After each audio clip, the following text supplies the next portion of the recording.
সম্মানিত উপস্থিতি, আমাদের জীবনে বরকত লাভের জন্য, আমাদের ভাগ্যে ভালো কিছু লিপিবদ্ধ হওয়ার জন্য সর্বপ্রথম করণীয় হলো আল্লাহ সুবহানাহু ওয়া তাআলার প্রতি পরিপূর্ণ ঈমান আনতে হবে।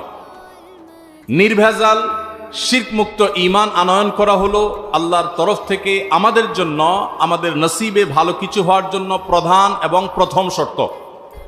দুনিয়াতে একজন মানুষকে আল্লাহ সুবহানাহু ওয়া তাআলা বিপুল সম্পদ দিয়েছেন, অনেক আয় উপার্জনের পথ দিয়েছেন, কিন্তু তাকে যদি অনন্ত অসীমকালের জাহান্নামে আল্লাহ তাআলা নিক্ষেপ করেন, তাহলে তার এই আয় উপার্জন, তার বিপুল পরিমাণ, অঢেল পরিমাণ সম্পদের 2 পয়সার কোনো মূল্য থাকতে পারে না। একজন মানুষ যখন ঈমান আনার তৌফিক হয়, আল্লাহ যখন তাকে ঈমানদার হওয়ার তৌফিক দান করেন, এটি হলো তার সৌভাগ্যের প্রধান এবং প্রথম সোপান এবং সিঁড়ি। এর মাধ্যমে সে সৌভাগ্যের পথে প্রবেশ করে। তার সৌভাগ্যবান হওয়ার লক্ষণই হলো আলামতি হলো তার ঈমানদার হওয়া।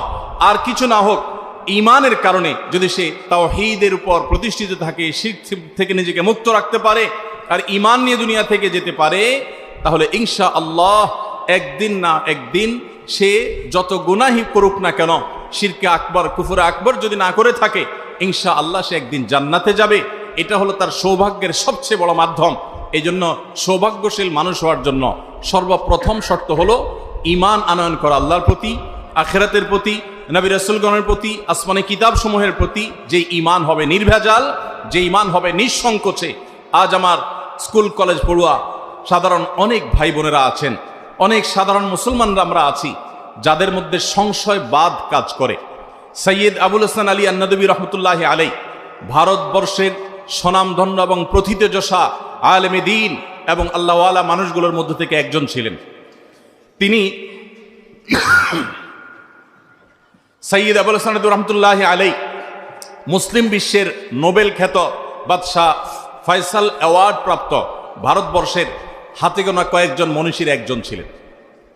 তিনি সৌভাগ্যশীল মানুষের সবচেয়ে বড় আলামত যে ঈমান, সবচেয়ে গুরুত্বপূর্ণ বিষয় যে তার আল্লাহর প্রতি ঈমান আনয়ন করা, এবং এর মাধ্যমে যে সে সৌভাগ্যের চাবিকাঠি আল্লাহর পক্ষ থেকে প্রাপ্ত হবে, এর মাধ্যমে যে সে আল্লাহর পক্ষ থেকে সৌভাগ্যের অধিকারী হবে, এবং ঈমান আনার কারণে যে তার আল্লাহর কাছে শুকরিয়া আদায় করা দরকার, এটা তার বিভিন্ন বক্তব্যতে, বিভিন্ন লেখনীতে তিনি বিস্তারিতভাবে তুলে ধরার চেষ্টা করেছেন। সম্মানিত ভাইরা আমার, এই সৌভাগ্যবান মানুষের প্রথম শর্ত হলো আমাদের ঈমানটাকে খাঁটি করতে হবে, নির্ভেজাল করতে হবে। এটা নিয়ে দুনিয়া থেকে যাওয়ার চেষ্টা করতে হবে। আল্লাহ আমাদেরকে তৌফিক দান করুন।